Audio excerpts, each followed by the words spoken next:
ሰላም ቤት ጋር ስደርስ የውጭው በር ተከፍቷል። ከዚህ በፊት አይቼው ማላውቀው ጥቁር የለበሰ ሰው ከግቢ ወጣ። የሰላም እናት ታመው ስለነበር እሳቸው አረፉ መሰለኝ። ሰላምን በምን ቃል እንደማጽናናት እያሰብኩ ወደ ውስጥ አመራው። ውስጥ እንደገባው የሰላም እናት ጥቁር ለብሰው ጥቁር በለበሱ ሰዎች ተከበው አየኋቸው። ልቤ ስንጥቅ ሲል ተሰማኝ። ሰማይ ምድሩ ተደበላለቀብኝ። እግሬን እየጎተትኩ የግዴን ተጠግቼ ያገኘው ድንጋይ ላይ ተቀመጥኩና ምንድነው ማዘር አልኳቸው። ምንም መልስ አልሰጡኝም። ከጎን ያለችው ልጅ እንባ በተናነቀው ድምፅ ልጃቸው አርፋ ነው አለችኝ። ሰላም? አው ላገኝህ ስትልህ ቢቀልዱ መሰለኝ። እንዴ ትናንት ቀን እኮ በስልክ አውርቻታለሁ። ምን እያላችሁ ነው?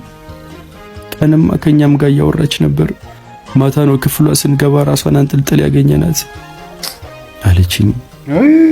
ራሷን ከማጥፋቷ በፊት ይህን ጽፋ ነበር ብላ ከጎን የተቀመጠችው ልጅ ከእናትየው ላይ የሆነ ወረቀት ወስዳ ሰጠችኝ። ተቀበልኳትና ከፍቼ አየሁት።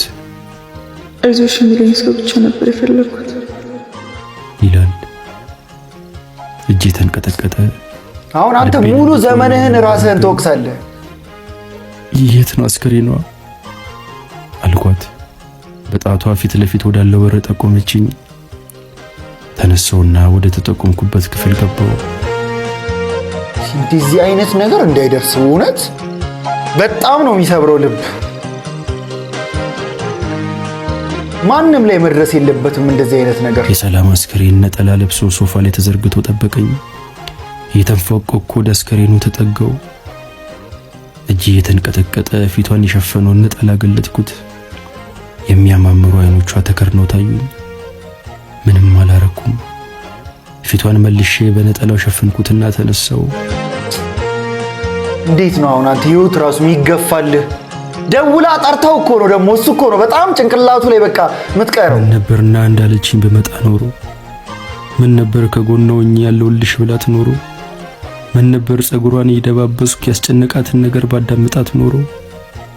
ይሄኔ የኔ ጓደኝነት ጸጸት እንደ እሳት ለበለበኝ። ወረቀቱን እንዲያስኩ እግሬን የጎተትኩ ከግቢ ወጣሁ። በደንብ ነው እንጂ የሚለበልብህ። አይዞሽ የሚለኝ ሰው ብቻ ነበር የፈለኩት። ይህ ድምፅ እድሜ ልኬን ሲከተለኝ ይኖራል። ሁላችሁም አሁን አብሯችሁ ያለ ተቸገረ ብላችሁ የምታስቡት ሰው ባይዘው አይዞህ ማለት ቀላል ነገር አድርጋችሁ እንዳቆጥሩት። እሺ ችግሩን ባትፈቱለት ራሱ ሰው ስታዳምጡት በጣም ነው ቅልል የሚለው።